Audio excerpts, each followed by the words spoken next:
মধ্যপ্রাচ্যের দেশগুলোতে যেমন ওমান, কুয়েত, সৌদি আরব, দুবাই, ইউএই, কাতার ও বাহরাইন কাজের জন্য বা শ্রমিক হিসেবে যেতে হলে সাধারণত কমপক্ষে 21 বছর বয়স হতে হয়।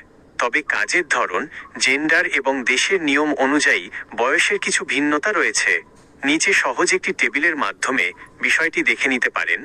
দেশ ও কাজের ধরন, সর্বনিম্ন বয়স, সর্বোচ্চ বয়স, সাধারণ কাজের জন্য, লেবার, কনস্ট্রাকশন, ড্রাইভিং ইত্যাদি।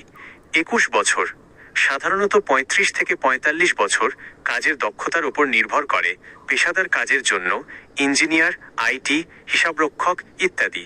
21 বছর ভিসা ও কোম্পানির চাহিদা অনুযায়ী অনূর্ধ্ব 50 বছর। মহিলা গৃহকর্মী, হাউসমেইড, সাধারণত 25 থেকে 35 বছর, দেশভেদে এটি পরিবর্তিত হয়।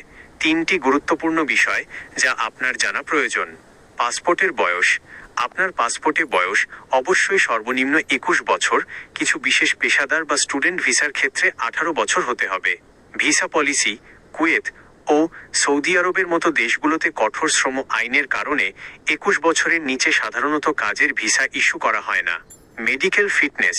মধ্যপ্রাচ্যে যাওয়ার জন্য শুধু বয়স নয়, গামকা GAMCA অনুমোদিত সেন্টার থেকে মেডিকেল টেস্টে সম্পূর্ণ সুস্থ বা ফিট হওয়া বাধ্যতামূলক।